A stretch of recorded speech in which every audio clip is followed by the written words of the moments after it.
అందరికీ నమస్కారం అండి. ద యూనిపవర్ ఛానల్ తరపు నుంచి మీ అందరికీ స్వాగతం, సుస్వాగతం. My dear friends, sales and marketing రంగం అంటే చాలా మంచిది. దానిలో ఎలాంటి ఉద్యోగాలు, వ్యాపారం అంటే దానికి సంబంధించి వ్యాపారం చేసుకున్న మంచి లాభాలు వస్తాయని తెలుసుకున్నాం కదా. మరి సేల్స్ అండ్ మార్కెటింగ్ రంగంలో ముందుకు వెళ్ళాలంటే మనకు ఉండాల్సింది ఏంటి అని ఎప్పుడైనా ఆలోచించారా? దానికంటే ముందు ఒక అద్భుతమైన విషయాన్ని చెప్పాలనుకుంటున్నాను నేను. నిజంగా ఈ ప్రపంచంలో డాక్టర్స్, నర్సింగ్ అంటే ఆ వృత్తిలో ఉన్నవాళ్ళు ఎదుటి వాళ్ళ యొక్క ప్రాణాలకి ఎంతగా వాల్యూ ఇచ్చి కాపాడుతూ ఉంటారో, అలాగే సేల్స్ అండ్ మార్కెటింగ్ ద్వారా ఒక వస్తు సేవల్ని అందించే రంగం కూడా అంతగా ఒక వినియోగదారుని యొక్క ఆలోచనల్ని, వాళ్ళ అవసరాలని తీరుస్తూ వాళ్ళకి జీవితంలో ముందుకు వెళ్ళడానికి చాలా సహకరిస్తుంది. మై డియర్ ఫ్రెండ్స్, ఈ రంగాన్ని కనుక మీరు పూర్తిగా అర్థం చేసుకోగలిగితే ఇక్కడ సంపాదించినంత ధనం కానీ, ఇక్కడ ఎదిగినంత తొందరగా కానీ ఇంక ఏ రంగంలోనూ ఉండదు. అలాంటిది మంచి సేల్స్ అండ్ మార్కెటింగ్ అంటే అమ్మకం వృత్తిలో ఉన్న వాళ్ళందరికీ కూడా ఈ వీడియో చాలా ఉపయోగపడుతుంది. మై డియర్ ఫ్రెండ్స్, మరి టాపిక్లోకి వెళ్ళిపోదామా? అసలు ఈ సేల్స్ అండ్ మార్కెటింగ్లో ఉండాలి అంటే మనకి ఉండాల్సిన ముఖ్యమైన కొన్ని లక్షణాలు ఏంటి అంటే, ఒకటి లీడర్షిప్ క్వాలిటీ, రెండోది అణుకు ఉండాలి. ఈ అణుకు గురించి మాట్లాడితే రెండో విషయాన్ని మొదట ఎందుకు మాట్లాడుతున్నానైనా, మనం అణుకు గురించి కనుక మాట్లాడుకోవాలంటే ద బెస్ట్ ఎగ్జాంపుల్ ఎవరు అంటే మనకి మహాత్మా గాంధీ గారు. భారతదేశానికి స్వతంత్రం రావడానికి ఎంతోమంది పోరాడారు. లీడర్షిప్ క్వాలిటీస్ చాలామంది లీడర్స్గా ఉన్నారు, ముందుకు నడిపించారు. వాళ్ళల్లో ఆవేశం ఉంది, కోపం ఉంది.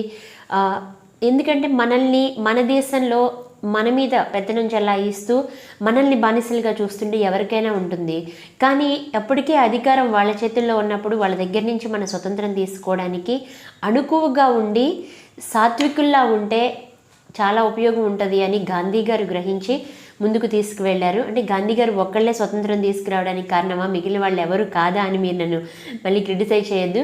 చాలామంది ఉన్నారు, కానీ ఈ సేల్స్ అండ్ మార్కెటింగ్కి రిలేటివ్గా ఉంటుందని నేను గాంధీ గారి విషయాన్ని తీసుకొచ్చాను. గాంధీ గారు అణుకుగా ఉండడం వల్ల, సాత్వికులుగా ఉండడం వలన వాళ్ళల్లో, ఎందుకంటే ఒక చెంప మీద కొడితే ఇంకొక చెంప చూపించే గుణాన్ని ఉన్నప్పుడు ఎవరైనా ఎన్నిసార్లు కొడతారు చెప్పండి?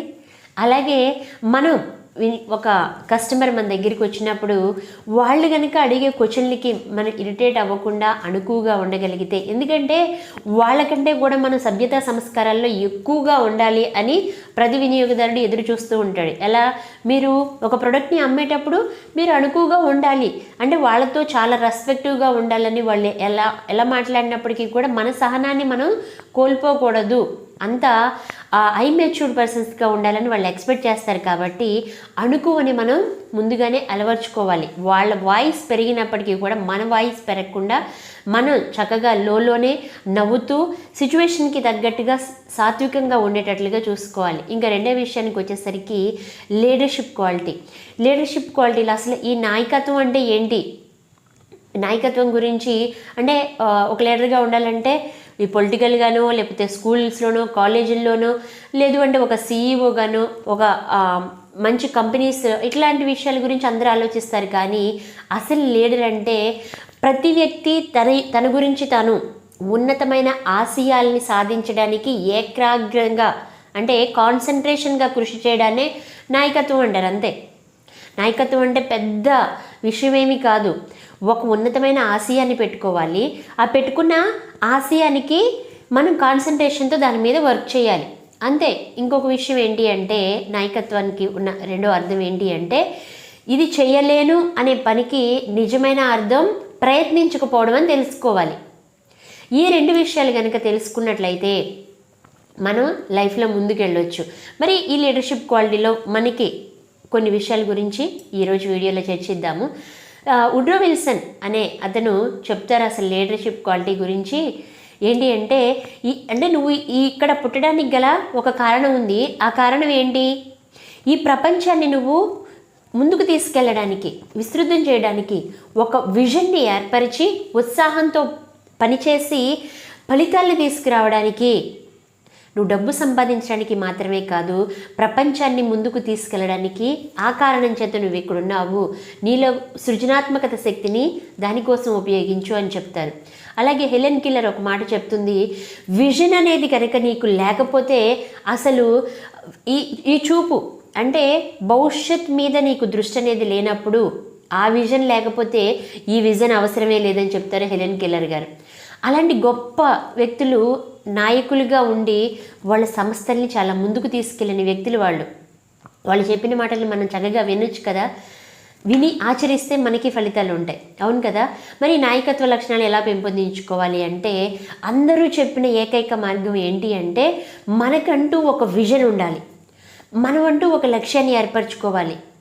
మనం లక్ష్యాన్ని ఏర్పరచుకున్నప్పుడు మన టీం మెంబర్స్ కానీ, మన ఫ్యామిలీ మెంబర్స్ కానీ, మన కొలీగ్స్ కానీ వాటికి అంటే అవి వాళ్ళకు కూడా ఉపయోగకరంగా ఉండేటట్లుగా ఉండాలి, సంస్థకి ఉపయోగపడే విధంగా ఉండాలి.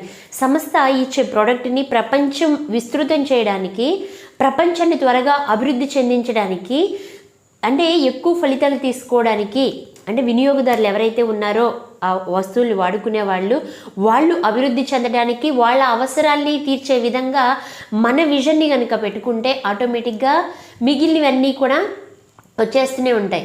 మరి ఈ ఇట్లా విజన్ పెట్టుకునేటప్పుడు నాకు ₹1,00,00,000 సంపాదించాలి, నాకు ఒక 10 కోట్లు కావాలి, నా కంపెనీ ఇయర్ ఎండింగ్లో ఒక $10 మిలియన్ సంపాదించే విధంగా ఉండాలని మనం పెట్టుకుంటే మిగిలిన వర్కర్స్ అందరూ దానికోసం పనిచేస్తారా? ఎందుకంటే పనిచేయరు. ఎవరికి ఉండే ఆలోచనలు వాళ్ళకు ఉంటాయి, ఎవరికి ఉండే బాధలు వాళ్ళకు ఉంటాయి. వాళ్ళు ఎంతవరకు నాకు హౌస్ ఈఎంఐ ఉంది, నా పిల్లల స్కూల్ ఫీజులు ఉన్నాయి, ఈ మంత్ నాకు ఖర్చులు ఉన్నాయి, నా క్రెడిట్ కార్డ్ బిల్స్ ఉన్నాయి అని వీటి గురించి ఆలోచిస్తారు తప్ప నా కార్ లోన్లు ఉన్నాయని మీ లక్ష్యం గురించి ఎందుకు ఆలోచిస్తారు చెప్పండి? అలా అని వాళ్ళకి ఇంట్రెస్ట్ లేదా అంటే అసలు ఇంట్రెస్ట్ లేని వ్యక్తులంటూ ఎవరు ఉండరంట. ఇంట్రెస్ట్ లేని టీం అయితే ఉండుండొచ్చు, కానీ అంటే ప్రతి ఒక్క వ్యక్తికి ఏదో ఒక ఆసక్తి ఉంటూనే ఉంటుంది. అలాంటి ఆసక్తిని కనుక అది ఉపయోగకరంగా ఉండే ఆసక్తిగా మలుచుకుంటే ఖచ్చితంగా ముందుకెళ్ళొచ్చు. ఎలా అంటారా, ఇప్పుడు ఒక వ్యక్తి వచ్చి అడిగారట ఒక గురువు గారిని, నేను జ్ఞానం సంపాదించాలనుకుంటున్నాను, ఎన్ని సంవత్సరాలు పడుతుంది అని అడుగుతారంట. అడిగేసరికి ఆయన చెప్తారు 5 సంవత్సరాలు పడుతుందండి. అంటే నేను రేత్రి బహుళ్ళు బాగా కష్టపడతాను మరి జ్ఞానం సంపాదించడానికి, ఇప్పుడు ఎన్ని సంవత్సరాలు పడుతుంది అంటే 10 సంవత్సరాలు పడుతుంది అంటారంట. అరే నేను డే అండ్ నైట్ ఇంకా పూర్తి సమయం దానికోసమే కేటాయిస్తాము, పూర్తి ఏకాగ్రతతో పనిచేస్తాను, ఎన్ని సంవత్సరాలు పడుతుందంటే 15 సంవత్సరాలు పడుతుంది అంటారంట. అరే ఏంటి, నేను ఎంత ఎక్కువ టైంని నేను రిజల్ట్ కోసం పెడతాను అంటే అంత ఎక్కువ టైము ఎక్కువ చెప్తున్నారు ఎందుకు మీరు? అంటే మొదట 5 సంవత్సరాలు చెప్పారు, తర్వాత 10, తర్వాత 15 సంవత్సరాలు చెప్తున్నారు ఎందుకు అని అడుగుతారట.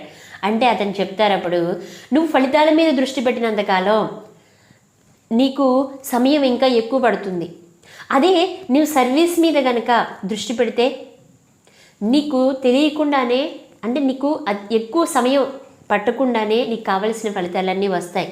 నీ టీం అవసరాల గురించి, నీ టీం యొక్క ఉత్సాహతల గురించి, నీ టీం యొక్క ఉద్దేశాల గురించి కనుక మీరు తెలుసుకుని వాళ్ళకి ప్రయోజనకరంగా ఉండేటట్లు కనుక మీరు పనిచేస్తే ఆటోమేటిక్గా మీకు లాభాలు అనేవి ఆటోమేటిక్గా వచ్చేస్తాయి. నిజంగా గొప్ప కంపెనీలన్నీ గొప్ప నాయకుల చేతే స్థాపించబడతాయి. అలాంటి గొప్ప కంపెనీల్లో ఉద్యోగాలు చేయడానికి మీరు నిజంగా, ఎందుకంటే నాయకత్వ లక్షణాలని మీరు అక్కడి నుంచి చాలా తీసుకోవచ్చు. ఎప్పుడైతే లీడర్షిప్ క్వాలిటీస్ మీలో ఉంటాయో ఆటోమేటిక్గా మీకు మీ బిజినెస్ని మీరు ఈజీగా డెవలప్ చేసుకోవచ్చు, మిమ్మల్ని మీరు ఈజీగా ముందుకు తీసుకెళ్ళొచ్చు. ఆ లక్షణాలు మీకు వస్తే చాలు. మై డియర్ ఫ్రెండ్స్, మీలో నాయకత్వ లక్షణాలను పెంచుకోవడానికి కృషి చేయండి. విజన్ అనేది పెట్టుకోండి. ఎప్పుడైతే విజన్ ఉంటుందో ఆ విజన్ మీకు, మీ టీంకి, సమాజానికి ఉపయోగకరంగా ఉంటుందో అప్పుడు మీరు సేల్ చేసే ప్రోడక్ట్ కానీ, మీరు సేల్ చేసే కారు, బైకు ఏదైనా, ఎందుకంటే ఒక వ్యాపారం అభివృద్ధి చెందాలంటే దానికి ప్రజలతోనే ముడిపడి ఉంటుంది.